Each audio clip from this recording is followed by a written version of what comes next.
Olá a todos, sou o professor Erivelto Nunes de Matemática da Rede Estadual de Educação do Rio de Janeiro. Hoje, iremos identificar regularidades em sequências numéricas, compreender os conceitos de PA e PG, resolver problemas envolvendo a fórmula do termo geral e ainda faremos um tour pela geometria espacial, onde iremos reconhecer as diferenças e semelhanças entre cilindro, cone e esfera, além de resolver problemas envolvendo a área total e o volume desses sólidos. Então vamos começar falando sobre progressão aritmética, também conhecido como PA. Progressão aritmética é uma sequência numérica em que cada termo, a partir do segundo, é igual ao anterior somado a um número fixo, chamado razão da progressão e representado pela letra R. Dessa forma, a sequência A1, A2, A3, A4, AN é uma progressão aritmética quando? Veja, A2 igual a A1 mais R. A diferença entre A2 menos A1 é R. A3 é igual a A2 mais R. Então, a diferença entre A3 e A2 é igual a R. E assim sucessivamente. Observe que a diferença entre um termo e o seu antecessor será sempre igual à razão R. Se a razão de uma progressão aritmética é a quantidade que acrescentamos a cada termo para obter o próximo, podemos dizer que ela é igual à diferença entre qualquer termo, a partir do segundo e o anterior. Observe, se a razão de uma PA for positiva, a PA é crescente. Se a razão da PA for negativa, a PA é decrescente. E se a razão da PA for nula, a PA é constante. Vamos ver uma aplicação prática. Suponha que o primeiro termo de uma PA seja 5 e sua razão seja 6. Como determinar os 4 primeiros termos da PA? Então, resolvendo, o primeiro termo é 5 e a razão é 6. Para obter o segundo termo, basta somar o primeiro termo com a razão. Então, eu tenho que 5 mais 6 é igual a 11. Para obter o terceiro termo, eu irei somar o primeiro termo mais 2 vezes a razão. Então, terei 5 mais 2 vezes 6, que é igual a 17. E para obter o quarto termo, eu somo o primeiro termo com 3 vezes a medida da razão. Então, eu tenho que 5 mais 3 vezes 6 é igual a 23. Logo, os 4 primeiros termos da minha PA são 6, 11, 17 e 23. Vamos a mais um exemplo, que diz que em uma PA, cujo primeiro termo é 3 e a razão é 4, qual será o 10º termo? Para determinar essa PA, eu irei aplicar a fórmula do termo geral da PA. Então, eu tenho que AN é igual a 1 mais N menos 1 vezes R. Então, o meu AN será representado por A10, que é o termo procurado, o 10º termo. Meu primeiro termo é indicado por 3. A razão da PA é 4 e o número de elementos é 10. Então, assim eu tenho A10 igual a 3 mais 10 menos 1 vezes 4. Isso implica dizer que A10 é igual a 3 mais 9 vezes 4, onde A10 é igual a 39, ou seja, o 10º termo desta PA é 39. Agora vamos falar sobre progressão geométrica, também conhecida como PG. A progressão geométrica é uma sequência de números não nulos em que cada termo, a partir do segundo, é igual ao anterior, multiplicando por um número fixo, aqui denominado de razão da progressão, representado pela letra Q. A representação matemática de uma progressão geométrica é A1, A2, A3, A4, AN, onde A2 é igual a 1 vezes Q, A3 é igual a 2 vezes Q, A4 é igual a A3 vezes Q e assim sucessivamente. Numa PG, a razão Q é igual ao quociente entre qualquer termo a partir do segundo e o anterior.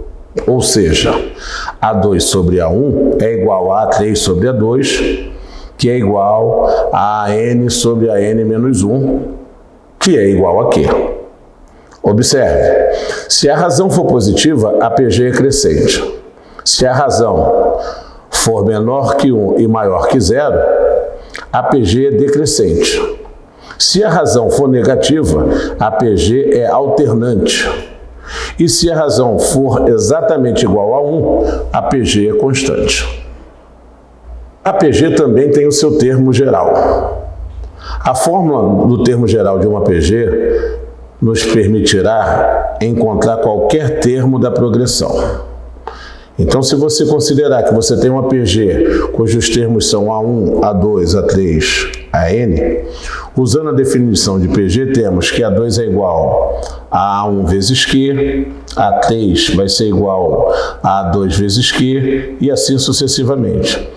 Dessa forma, o termo geral da PG será dado pela expressão AN igual a 1 vezes Q elevado a N menos 1. Vamos ver algumas aplicações práticas sobre PG. Primeiro exemplo diz: determine o sexto termo de uma PG, sabendo que A1 é 2 e que Q é 3. Bem, de acordo com o enunciado, temos que A1 é 2, Q é igual a 3 e que N é igual a 6, já que ele quer determinar o sexto termo. Substituindo na expressão, temos A6 igual a 2 vezes 3 elevado a 6 menos 1, onde A6 é igual a 2 vezes 3 elevado a 5, onde obteremos A6 igual a 2 vezes 243 e podemos concluir que A6 é igual a 486. No segundo exemplo, temos: qual é o 11º termo da PG? 2, 4, 6, 8. Para determinarmos esse problema, estaremos substituindo as informações na fórmula do termo geral da PG. Usaremos a expressão do termo geral, que é AN igual a 1 vezes Q elevado a N menos 1. Meu AN será substituído por A10. E assim teremos A10 igual a 2 vezes 2 elevado a 11 menos 1, onde A10 é igual a 2 vezes 2 elevado a 10. Assim, A10 é igual a 2 vezes 1024, logo A10 é igual a 2048. Agora, vamos falar sobre geometria espacial, mais especificamente sobre corpos redondos. Aliás, você sabe o que são corpos redondos? Vamos falar sobre corpos redondos. Em geometria espacial, quando se fala em corpos redondos, estamos pensando em sólidos geométricos que possuem superfícies curvas. Os sólidos geométricos que representam os corpos redondos são cilindro, cone e esfera, conforme vocês podem ver na figura. Esses sólidos, entretanto, apresentam algumas características semelhantes, a saber: primeiro, possuem as bases em forma de círculo e rolam ao serem colocados num plano inclinado. Agora, vamos identificar os elementos de cada um dos corpos redondos aqui mencionados. Primeiro, temos aí o cone.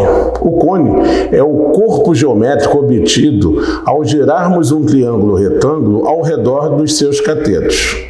Conforme vocês podem observar na figura, este cone ele foi planificado. E assim, nós temos o que nós chamamos de elementos do cone, que são o raio, que é representado por R, que é a distância do centro da base a uma extremidade qualquer dela, e a geratriz, representada por G, que são os segmentos com extremidades no vértice e na circunferência da base. Agora, vamos conhecer os elementos do cilindro. E definir o cilindro, claro. Cilindro é um sólido geométrico que possui em suas bases formatos arredondados com o mesmo diâmetro, que podem ser classificados como reto ou oblíquo, dependendo da sua inclinação. Vamos aos elementos do cilindro. A base é a região plana contendo a curva diretriz e todo o seu interior. No cilindro existem duas bases. Depois nós temos o eixo, que é o segmento de reta que liga os centros das bases do cilindro. A seguir, temos a altura, que é a distância entre dois pontos paralelos que contêm as bases do cilindro. E por último temos aí o raio, que é a distância do centro da base a uma extremidade qualquer dela. Agora nós iremos conceituar a esfera e identificar os seus elementos. Esfera é o sólido de revolução gerado pela rotação de um semicírculo em torno de um eixo que contém o diâmetro. Conforme vocês observam na figura, temos os seguintes elementos. Cunha esférica é a região formada entre dois semicírculos ligados pelo eixo de rotação, onde podemos comparar com um gomo de uma tangerina. A seguir, temos o que chamamos de fuso esférico. O fuso esférico é a parte da superfície de uma esfera obtida a partir da rotação de uma semicircunferência de um ângulo entre 0 e 2π. Também podemos fazer comparação com o fuso esférico. Ele pode ser comparado à parte da casca de uma tangerina. E a seguir, temos a calota esférica. Calota esférica é a parte da esfera que é cortada por um plano. Observe que ela também pode ser considerada como se fosse tirada uma parte de uma tangerina. Não acabou não, ainda temos mais elementos aí para serem apresentados. Os polos. Polos são os pontos que a superfície esférica se encontra com o eixo de rotação. Podemos usar como exemplo os polos norte e sul. Temos também o que chamamos de paralelo. Paralelo é a representação de uma circunferência na superfície esférica formada por planos perpendiculares ao eixo de rotação, sendo o maior paralelo conhecido como o equador. E por último, temos o que chamamos de meridiano. Meridiano é a representação de uma circunferência em uma superfície esférica, sendo formada pela interseção de um plano que contém o eixo da rotação. Agora, iremos falar sobre as áreas dos corpos redondos. Então, observe que para determinarmos a área lateral de um cone, inicialmente, temos a necessidade de fazer a planificação dele conforme vocês podem ver na figura a seguir. Podemos observar que em sua planificação temos um círculo e um setor de circunferência. Dessa forma, temos que a área da base do cone será igual a πr², a área lateral será igual a πrg e a área total será dada pela soma entre a área da base e a área lateral, ou, se você preferir, πr² mais πrg. Agora vamos falar sobre a área do cilindro. E para falarmos sobre a área do cilindro, iremos também considerar a planificação do cilindro, conforme vocês podem ver na figura à sua frente. Com isso, sua área total será formada pela área das duas circunferências, que aqui será chamado de área da base, mais a área planificada. Assim temos: a área lateral será igual a 2πrh, a área da base igual a 2πr² e a área total será igual à área lateral mais 2 vezes a área da base. Concluindo as questões relacionadas à esfera, à área, iremos falar agora sobre a área da esfera, que, diferente do cone e do cilindro, o cálculo da área de uma esfera é único, não tendo que calcular a área lateral ou área total. Sendo assim, o seu cálculo se dá pela expressão área da esfera igual a 4πr². Vamos ver algumas aplicações básicas. Calcule a área lateral e a área total de um cone reto, cujo raio da base mede 12 centímetros e a sua geratriz mede 20 centímetros. Para a área lateral, temos que a área lateral é igual a πRG. Substituindo as letras pelos seus respectivos valores, temos que a área lateral será igual a π vezes 12 vezes 20. Assim, a área lateral é igual a 240 π centímetros quadrados. E, para a área total, utilizaremos a fórmula πr² mais πRG. Então, a área total será igual a π vezes 12 ao quadrado mais 240 π. Dessa forma, a área total será dada pela soma entre 144 π e 240 π. Logo, a área total será igual a 388 π centímetros quadrados. Num segundo exemplo, temos: determine a área lateral e a área total do cilindro. Observe que para este cilindro eu tenho como raio 2 centímetros e para a altura 10 centímetros.